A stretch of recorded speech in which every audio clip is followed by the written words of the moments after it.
Today, I'm going to give you an update on my training of Cortado, my appaloosa. Let's go. I'm Becky. I used to live in the consumer rat race just like you. But one day, I had enough. So I sold it all, moved to the country, and built my own log cabin with my own two hands. Now, I spend my time discovering new ways to live a simple, healthy lifestyle with more free time and way less stress. Then, sharing what I've learned with you. Welcome to Becky's Homestead. I want to make out a couple points. Training a young horse, or really any horse or mule, you don't need long sessions. Long sessions aren't better. Short, repetitive, consistent sessions are like, woof, way to go. Where the horse learns, gets better and better in a very calm way, and just stays with a good attitude. So just remember that. It's just short, consistent sessions, more so than like long, round pen working or whatever way you think is better. Long, it's not. So what I want him to do is back up nicely when I ask him. A very dominant horse, like my mule over there, is not going to back up easy. So then there's going to be dominant, medium, and then kind of, you want to call it wimpy. So know what your horse is, and that's what you're doing while you're doing these sessions. You're learning your horse, and it's learning you. Okay, so I'm going to start by backing, and I'm going to do this every time I get him. So, because I want him to, he knows. When I ask him to back, he's got to do it. Back. And look, if I ask like this and he won't, give him a second. You know, he doesn't have to do it like a bolt of lightning. Back. I just want to point out how you might have to start a little rough, but you don't have to continue rough. You have to show him, you know, you are the leader, so he has to do what you say. But you don't have, some people have to get a little rough, but then they stay rough the whole session, let's just call it. You don't have to do that. You know, you might have to be a little rough once or twice, but then you go back gentle. So let's see if he'll do it again. And don't forget, it's a baby. It's a full of himself baby. Back, back, back. Now he knows if he doesn't do it, mommy's gonna get a little rough. Back up. Good boy. Back, back, back. Now, I've seen grown horses that can't do it this good. So, you know, it's a very important thing to train. And when he's good, you gotta tell him, that was good. Okay, so the next thing we still like to practice is this one where he stands. Make sure your rope is long enough and you put it around his butt. And the farther up here you can get, the better. Because then he's giving to the pressure, not me. So then he's like, but can I eat some grass? And then he turns toward all around, following the pressure of the rope. And I don't get mad if he gets a little distracted by the grass. It's like me getting distracted walking by a bakery. You just like can't help it. Don't forget, it doesn't have to be perfect. It's not a machine. If you want it perfect, then like go get a motorcycle or something. A lot of people do all this in a standing circle.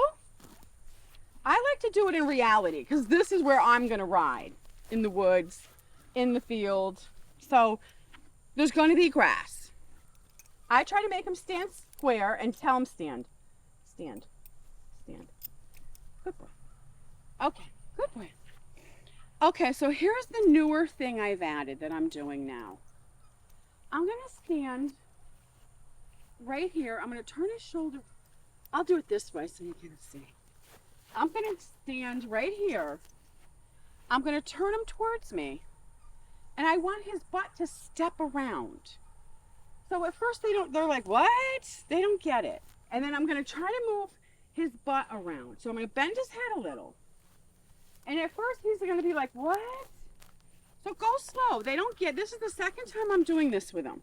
So you want him to cross over in the back and try to keep it going. Don't let him stall out. And he doesn't have to twirl 150 times. So a few times. And that's really good if you can do it like that. Calm. Like that. That is awesome. That's what you want, is calmness. Because it's really, really fun to ride if you have a calm, trained horse. It's a blast. Because let me tell you something. Believe me, any horse can run. Any horse can bolt. Horses can blast off. They're designed to blast off and run. You don't have to teach a horse that. We're the opposite. We got to teach them on the slow end.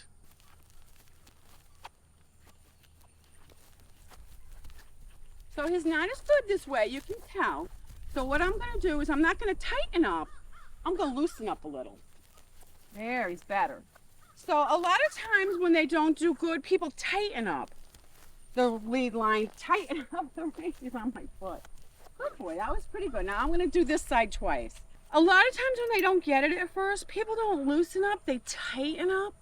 But actually, I find it's better if you just loosen up. Try that first. And then sometimes they just get it perfect. He just turned a year old last month. How we integrated Cortado into the herd, you have to be very careful, especially with a baby, because they're small. And this was Scott's idea, to his credit. He said, let's get him used to Thunder first, who's 32, and he is the boss of the herd. So that's what we did. We'd leave Charlie locked up, and we would put, well, actually, his started when I was riding. So Charlie wasn't even here, and he would put Cortado in there with Thunder.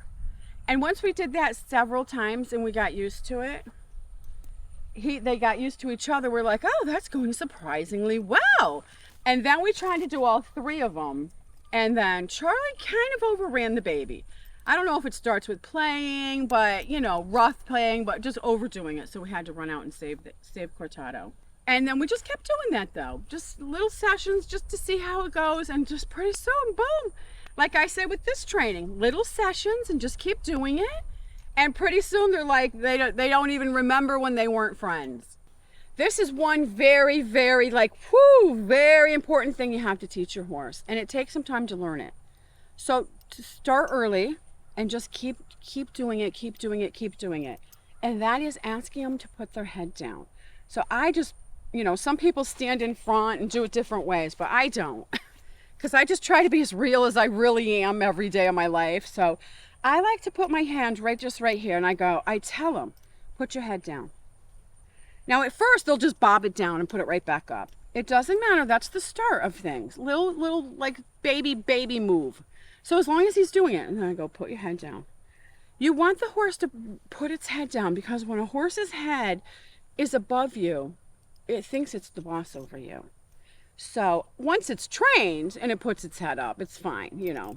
But when you're starting, you have to establish your leadership over the horse. And you can do this very gently. And the more you ask him, the better he's like, oh, I get it now. Oh, I get it now. Okay, like that. And just, I say, put your head down.